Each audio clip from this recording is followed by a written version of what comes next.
एक लड़का और लड़की आपस में एक दूसरे से बेइंतहा प्यार करते थे, मोहब्बत करते थे। वो दोनों एक दूसरे के साथ जीना चाहते थे, एक दूसरे के साथ रहना चाहते थे। लेकिन एक दिन लड़के ने लड़की से कुछ ऐसी डिमांड कर दी कि जिसकी लड़की ने कभी कल्पना ही नहीं की थी। दरअसल लड़का कहता है कि मेरा एक दोस्त आएगा और उस दोस्त के साथ ठीक वैसे ही शारीरिक संबंध बनाने हैं जैसा तुम मेरे साथ बनाती हो। लड़की को जब ये बात पता चलती है तो उसके सारे अरमान टूट जाते हैं। वो परेशान हो जाती है कि जिसके साथ उसने जीने मरने की कस्में खाई थी, वो लड़का उसके साथ आखिरकार ऐसा कैसे कर सकता है, कैसे सोच सकता है।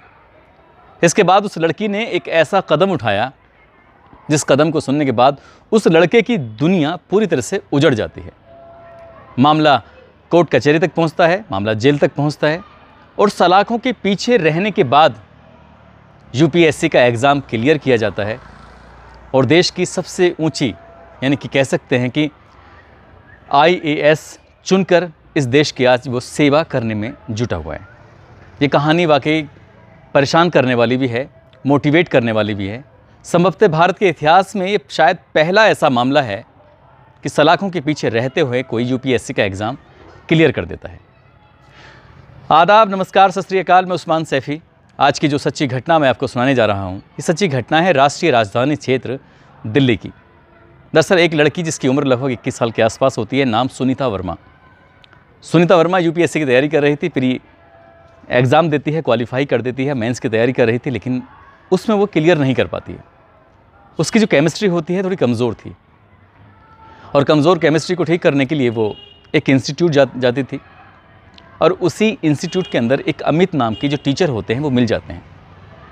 वो अपने मन की, अपने दिल की बात उनके सामने रखती है और कहती है, सर केमिस्ट्री में थोड़ी कमज़ोर हूँ, वीक हूँ, क्या मुझे एक्स्ट्रा क्लास मिल सकती है? अमित सर की उम्र लगभग 29 साल के आसपास होती है और इस लड़की की उम्र लगभग 21 साल के आसपास होती है। अमित सर कहते हैं, ठीक है, मैं आपको अलग से टाइम दे दूँगा, इसके लिए आपको मेरे घर पे आना है, आवास पे आना है। लड़की कहती है, कोई बात नहीं सर। अब लड़की ने केमिस्ट्री का अलग से ट्यूशन लेने के लिए अमित सर के घर जाना शुरू कर दिया। दोनों एक दूसरे के साथ रहते थे और रहते रहते कब एक दूसरे के करीब आ जाते हैं, नज़दीक आते हैं, उन लोगों को पता ही नहीं चलता। दोनों के बीच में फिज़िकल रिलेशन भी बन जाते हैं और लड़की ने लड़के को लेकर बहुत सारे सपने देखने शुरू कर दिए थे। अब ज़िंदगी इनके साथ जीनी है, सब कुछ इनके साथ करना है। लेकिन 14-15 अप्रैल 2003 की वो रात उस लड़की की तबीयत अचानक से ख़राब हो जाती है। इतनी तबीयत बिगड़ जाती है कि आसपास के लोग उसके भाई को सूचना देते हैं कि तुम्हारी बहन की बहुत तबीयत ख़राब है, जल्दी से आ जाओ। भाई दौड़ता हुआ आता है, बहन को तत्काल ही हॉस्पिटल लेके जाता है। रात के लगभग 11 बजे के आसपास का वक्त रहा होगा। हॉस्पिटल में जो उसको एडमिट कराता है तो वहाँ वो ज़िंदगी और मौत की जंग लड़ रही थी। भाई पूछता है कि क्या हुआ, इतनी तबीयत कैसे ख़राब हो गई? वो कहती है कि मैंने सल्फास खा लिया है और सल्फास खाने की वजह कोई और नहीं है बल्कि उसके सर अमित हैं। अमित ही इसके लिए ज़िम्मेदार हैं। 2 दिन तक डॉक्टर उसको बचाने की कोशिश कर रहे थे लेकिन वो लड़की बच नहीं पाती, मर जाती है। लड़की मर जाती है और ये बात फिर परिवार, दोस्त, रिश्तेदार सभी तक दूर दूर तक फैल जाती है। लड़का जब घर पहुंचता है तो घर जाकर देखता है तो एक पन्ना था, एक पेपर था। उस पेपर के अंदर बहुत सारी बातें लिखी हुई थी।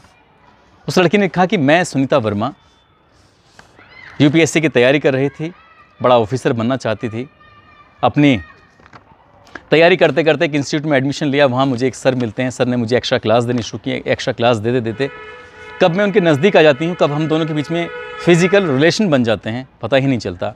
तभी मैंने फ़ैसला किया था कि इनसे शादी करनी है, इनके साथ ज़िंदगी बितानी है। सब कुछ ऐसे ही चल रहा था, ठीक चल रहा था। लेकिन उसकी ज़िंदगी उस दिन उजड़ जाती है, उस दिन बेकार हो जाती है, बर्बाद हो जाती है जिस दिन क्या उसके सर अमित कहते हैं कि मेरा दोस्त आएगा और दोस्त के साथ तुम्हें फिज़िकल रिलेशन बनाने हैं, शारीरिक संबंध बनाने हैं।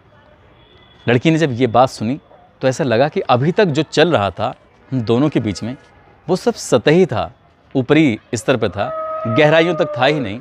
ये जीने मरने की कस्में सब झूठी थीं। ये मेरा सिर्फ शारीरिक शोषण कर रहे थे। हालत कुछ इस तरह की हो चुकी थी कि वो समाज में, परिवार में, रिश्तेदारों को, किसी को, आसपास के लोगों को मुंह दिखाने लायक बची ही नहीं थी। इसलिए उसने परेशान होकर सल्फास खा लिया और सल्फास खाते ही 2 दिन के बाद उसकी मौत हो जाती है। उसी पत्र के सहारे भाई सीधा नज़दीकी पुलिस स्टेशन जाता है और वहाँ जाने के बाद एफआईआर दर्ज करवा देता है। एफआईआर दर्ज होती है और पुलिस इस लड़के को, जिसका नाम होता है अमित उसको प्यार से बोलते हैं, लेकिन असली नाम उसका अशोक कुमार रॉय होता है।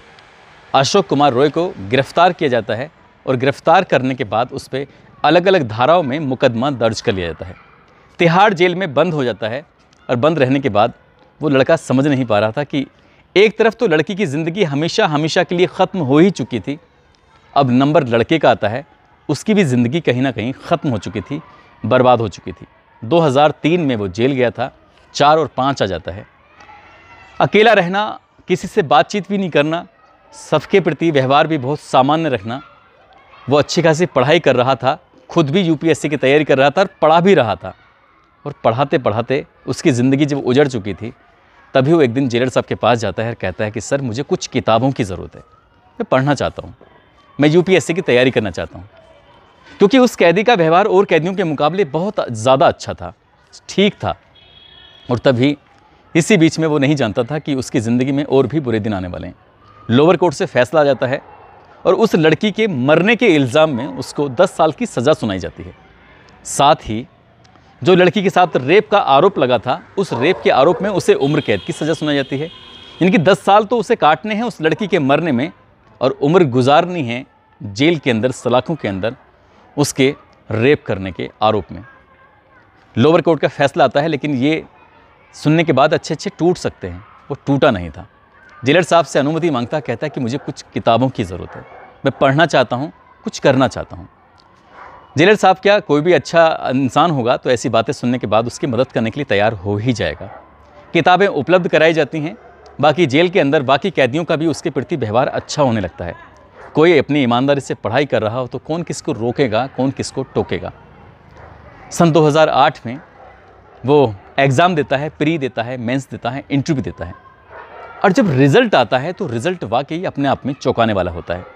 यूपीएससी का एग्ज़ाम वो क्लियर कर चुका था, और यूपीएससी का एग्ज़ाम क्लियर करने के बाद उसको कैडर मिलता है आईएएस ऑफिसर का, भारतीय प्रशासनिक सेवा, जो कि भारत के इतिहास में, भारत के भविष्य में या भारत के काल में सबसे बड़ा पद माना जाता है। आईएएस से बड़ा कोई पद होता नहीं है, इसके बाद ही कोई पद आते हैं। इसको पाने के बाद डीएम बनते हैं, राजदूत बनते हैं, बड़े बड़े ओहदे पे पहुंचते हैं, प्रमुख सचिव बनते हैं।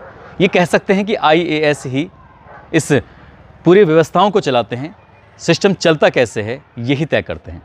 बस ये खबर अखबार के माध्यम से जब पहुंच जाती है सलाखों में, जेल में, तिहाड़ में, तो एक एक कैदी खुश हो जाता है ये सुनकर कि हमारे सलाखों के बीच में रहने वाला कोई इंसान यूपीएससी का एग्ज़ाम क्लियर कर लेगा। कमाल की बात है। जो लोग बड़े बड़े एग्ज़ाम में बैठते हैं, तैयारी करते हैं, अच्छे अच्छे इंस्टीट्यूट में जाते हैं, कोई कहीं तैयारी करता है, कोई बहुत सारी सुविधाएं इकट्ठी करता है, और एक व्यक्ति ने सलाखों के बीच में रहते हुए ये सब हासिल कर लिया।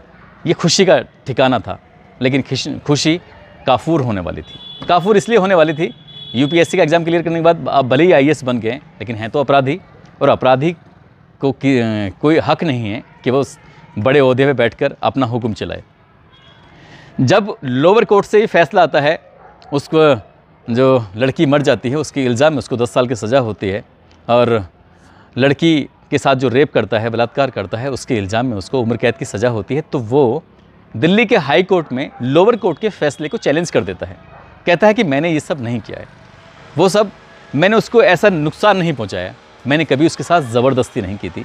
जो दोस्त के बारे में इल्ज़ाम लगाया गया वो झूठा है। हम दोनों की जो भी हुआ है, शारीरिक संबंध बने हों, हम साथ रहे हों, एक दूसरे की सहमति से ही हुआ है, इसमें कोई ज़बरदस्ती नहीं था। जब ये बात वो हाई कोर्ट में रखता है, और हाई कोर्ट में साथ ही ये रखी जाती है बात कि कोई यूपीएससी का एग्ज़ाम जेल में रहकर भी कर लेता है, तो तिहाड़ जेल और दिल्ली की सरकार दोनों ने मिलकर हाई कोर्ट में उसकी मदद करनी शुरू कर दी। हाई कोर्ट में मदद की जाती है, अदालत उसके लोअर कोर्ट के फैसले को फिर से सुनती है, विचार करती है, और विचार करने के बाद ये तय करती है कि वाकई ये तो अपना आप में एक अनोखी बात है। संभवतः भारत के इतिहास में किसी ने जेल में रहते हुए यूपीएससी का एग्ज़ाम क्लियर करने के बाद आईएएस का कैडर हासिल किया है, ये अनोखी बात थी। और अनोखी बात होने के बाद जब फिर से इस केस को सुना गया तो उसमें साफ साफ ये क्लियर हुआ कि जब सल्फास खाया था तो ऐसा तो नहीं है कि अमित ने लाके सल्फास की गोलियां दी हों कि आप सल्फास की गोलियां खाओ और मर जाओ। ऐसा तो नहीं है कि जब उसका पोस्टमार्टम हुआ था, उस पोस्टमार्टम रिपोर्ट से क्लियर हुआ ही नहीं था कि जो भी जितनी बार भी शारीरिक संबंध बने थे उसको मारा गया था, पीटा गया था, ज़बरदस्ती बनाए गए थे। ऐसा भी नहीं था। सब कुछ उसमें ऐसा लग रहा था जैसे शारीरिक संबंध एक दूसरे की सहमति से बन रहे थे, और वो जो दोस्त वाला आरोप था वो क्लियर हो ही नहीं पाया था। और वैसे भी वो 5.5 साल की सज़ा जेल के अंदर काट चुका था।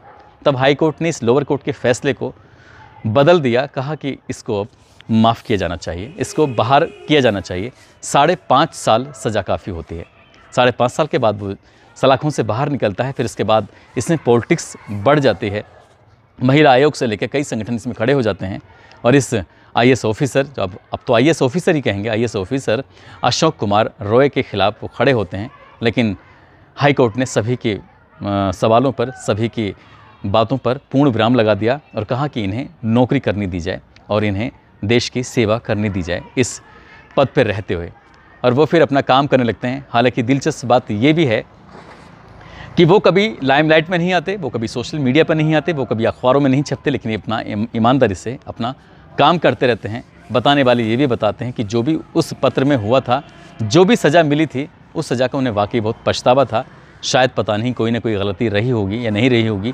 ये तो खैर वो अमित जी या जो जांच करने वाले हैं, ये लड़की बहुत अच्छे से जान सकती है। हम तो सिर्फ आपको वही बता सकते हैं जो गूगल पर ये पढ़ा हुआ है, या इंडियन कानून में जो लेटर हैं, जो उसमें फ़ैसला आया है, वो ही मैंने आपको बताने की कोशिश की है। दोस्तों, ये भी कहा जाता है कि जब हम किसी चीज़ को पूरी शिद्दत, पूरी ईमानदारी से चाहते हैं तो पूरी कायनात तुम्हें उससे मिलाने में जुट जाती है।